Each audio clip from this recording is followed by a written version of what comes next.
আজকের আমি আলুর সাথে এক মুঠো ছোলার ডাল দিয়ে একটা ইউনিক রেসিপি বানিয়েছি, যেটা কিন্তু খেতে ভীষণ ভালো লাগে। বিশেষ করে রুটি, লুচি, পরোটার সঙ্গে খেতে ভীষণ ভালো লাগে। নমস্কার বন্ধুরা, শ্রাবণী রান্নাঘরে আপনাদের সবাইকে স্বাগত জানিয়ে আমি প্রতিদিনের মতো আবারও একটা রান্নার ভিডিও নিয়ে আপনাদের সামনে চলে এসেছি। আজকের আমি আলুর সঙ্গে এক মুঠো মটর ডাল দিয়ে একটা অসাধারণ রেসিপি বানিয়েছি। আশা করি আপনাদের ভালো লাগবে। তার জন্য কিন্তু আমার পুরো ভিডিওটা আপনাদের দেখতে হবে। আর দেখা শুরু করার আগে একটা লাইক দেবেন, সুন্দর একটা কমেন্ট করবেন আর শেয়ার করতে ভুলবেন না। তাহলে চলুন আজকের আমি এই রেসিপিটা কিভাবে বানাই সেটা আপনারা একবার দেখে নিন। রান্নাটা করার জন্য প্রথমে আমি এখানে দেখুন একটা মিক্সির জার নিয়ে নিয়েছি। তার কারণ আমি প্রথমে এখানে মশলা একটা রেডি করে নেব। এবারে আমি মিক্সির জারের মধ্যে প্রথমে দিয়ে দেব এখানে আদা। এখানে কিন্তু 1 ইঞ্চি মতো আদা এইভাবে একদম সরু সরু করে কুচি করে নিয়েছি। সেই আদাটা আমি এখানে দিয়ে দিলাম। আর দেব আমি এখানে টমেটো। এখানে কিন্তু একটা বড় সাইজের টমেটোর আমি আধখানা নিয়ে এইভাবে ছোট ছোট করে কুচি করে রেখেছি, সেই টমেটোটাও দিয়ে দিলাম। আর দেব এখানে কাঁচা লঙ্কা, দুটো কাঁচা লঙ্কা আমি এইভাবে ভেঙে ভেঙে দিয়ে দিলাম। দিয়ে এবার কিন্তু এর মধ্যে অল্প একটু জল দেব। জল দিয়ে মশলাটা রেডি করে নিতে হবে। মশলাটা আমার এখানে রেডি করা হয়ে গেছে। মশলাটা কিন্তু আমি এখানে রেডি করে নিয়েছি। আর অন্যদিকে দেখুন গ্যাসটা অন করে একটা কড়া বসিয়ে দিয়েছি। এইবারে আমি কড়ার মধ্যে দিয়ে দেব সর্ষের তেল। এখানে কিন্তু আমি রান্নাটা সর্ষের তেলে করব।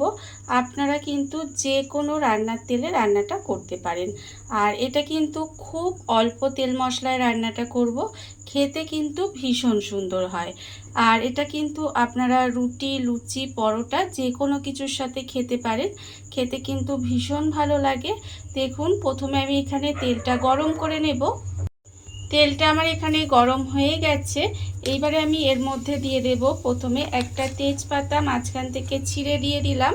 আর দেব আমি এখানে খুব অল্প সামান্য একটু গোটা জিরে ফোড়নে দিলাম। তেজপাতা আর গোটা জিরেটা দিয়ে একটু তেলের মধ্যে ভাজা ভাজা করে নেব। এইভাবে কিন্তু তেলের মধ্যে একটু নেড়েচেড়ে ভাজা ভাজা করে নিতে হবে। যখন দেখবেন এইভাবে জিরেটা ফোটা বন্ধ হয়ে যাবে, তখন কিন্তু আমি এর মধ্যে দিয়ে দেব আলু। এখানে কিন্তু আমি 3টে মাঝারি সাইজের আলু এইভাবে একটু ছোট ছোট ডুমো করে কেটে আমি খুব ভালোভাবে ধুয়ে পরিষ্কার করে রেখে দিয়েছি। সেই আলুটা কিন্তু আমি এখানে দিয়ে দিলাম। দিয়ে আলুটা প্রথমে এইভাবে একটু তেলের মধ্যে ভেজে নিতে হবে। আলুটা কিন্তু দিয়ে তেলের মধ্যে একটু লাল করে ভেজে নেব। আর এই সময় কোনো রকম নুন বা হলুদ দেওয়ার দরকার নেই।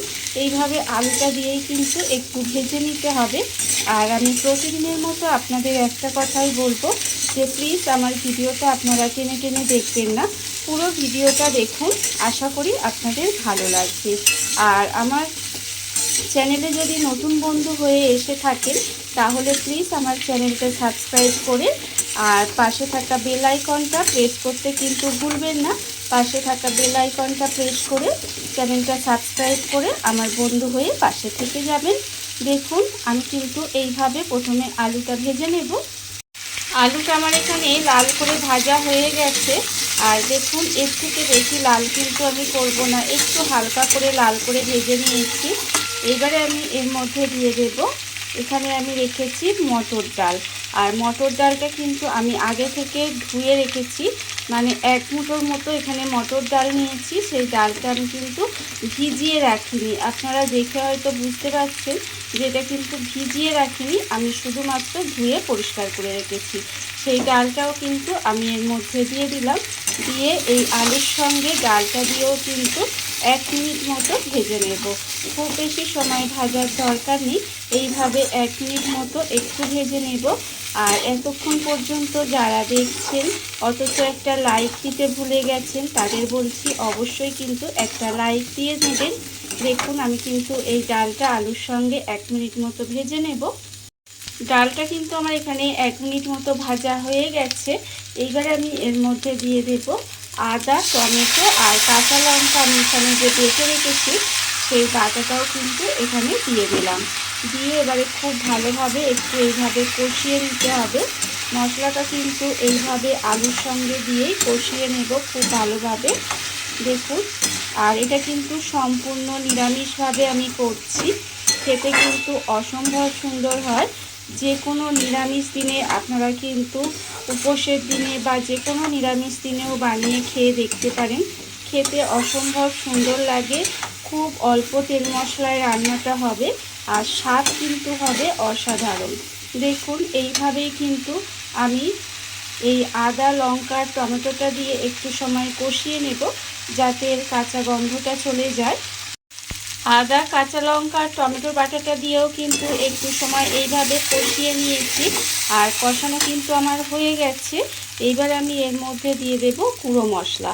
গুঁড়ো মশলার মধ্যে এখানে আছে দেখুন আন্দাজ মতো নুন, হাফ চামচ হলুদের গুঁড়ো, হাফ চামচ কাশ্মীরি লঙ্কার গুঁড়ো, হাফ চামচ জিরের গুঁড়ো, হাফ চামচ ধনের গুঁড়ো আর হাফ চামচ চিনি।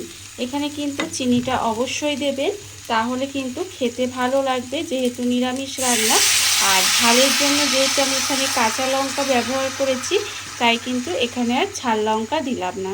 আপনারা যদি ঝাল খেতে ভালোবাসেন বেশি তাহলে কিন্তু দিতেই পারেন। দেখুন, আমি কিন্তু এবার সমস্ত গুঁড়ো মশলাটা দিয়ে ওর মধ্যে অল্প একটু জল দিয়ে দিলাম, না হলে মশলাটা পুড়ে যাবে তলায়। সেই জন্য অল্প একটু জল দিয়ে কিন্তু খুব ভালোভাবে এবার সমস্ত কিছু একসঙ্গে কষে নেব। একদম মশলাটা খুব ভালোভাবে কষে নিতে হবে।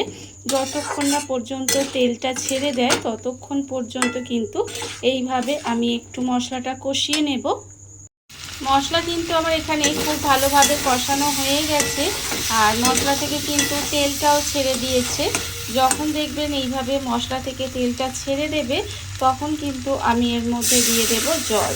এখানে কিন্তু মিক্সিতে অনেকটা মশলা লেগেছিল, সেই মশলাটা ধুয়ে আমি এখানে জল দিয়ে দিলাম। জলটা কিন্তু পরিমাণ মতো দেবেন, মানে ডাল আর আলুটা সেদ্ধ হবে এরকম জলটা কিন্তু দিতে হবে। আর মটরটা সেদ্ধ হওয়ার পরে দেখবেন অনেকটা কিন্তু ঘন হয়ে আসে, সেই জন্য আমি এখানে জলটা একটু বেশি দিলাম। আর ডালটা কিন্তু একেবারে গলে যাবে না, আপনাদের পরে দেখাবো ঠিক কেমন হলো। এইভাবেই কিন্তু গ্যাসটা লোতে দিয়ে আমি বেশ কিছুক্ষণ রান্না হতে দেব যতক্ষণ না পর্যন্ত আলু আর ডালটা ভালোভাবে সেদ্ধ হয়ে যায়। গ্যাসটা লোতে দিয়ে ঢাকা দিয়ে আমি এইভাবে বেশ কিছুক্ষণ রান্না হতে দিয়েছিলাম। তারপরে আমি আপনাদের দেখাচ্ছি। দেখুন,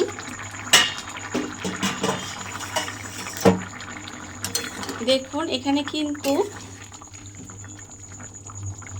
আলু কিন্তু আমার সেদ্ধ হয়ে গেছে, দেখতে পাচ্ছেন আলু সেদ্ধ হয়ে গেছে। আর ডালগুলো আপনাদের দেখাচ্ছি। দেখুন, ডালও কিন্তু এখানে সেদ্ধ হয়ে যাবে অথচ কিন্তু এরকম গোটা গোটা থাকবে। আপনাদের দেখাই, দাঁড়ান, খুব গরম।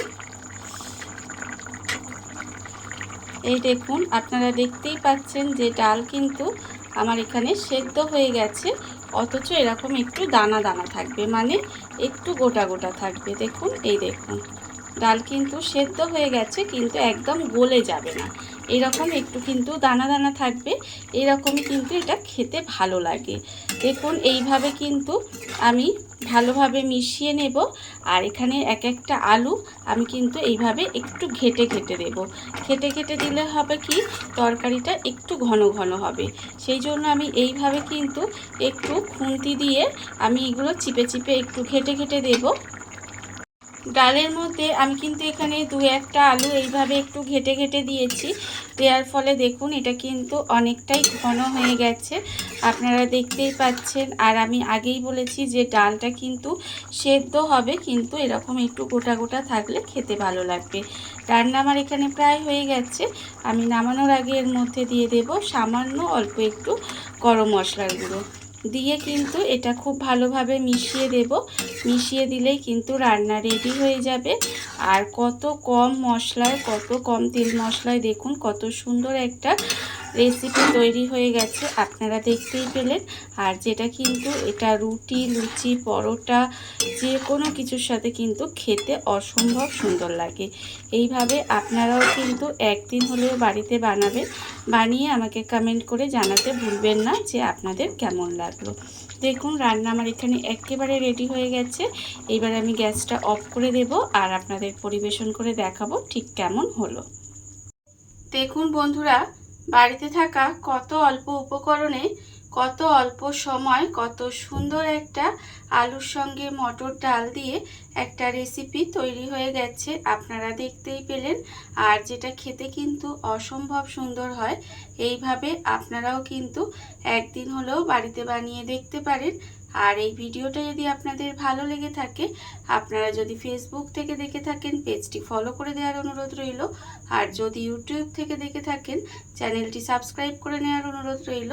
তাহলে চলুন ভিডিওটা আমি এখানেই শেষ করছি। আপনারা সবাই ভালো থাকবেন, সুস্থ থাকবেন। আবারও হাজির হব নতুন কোনো রান্না নিয়ে।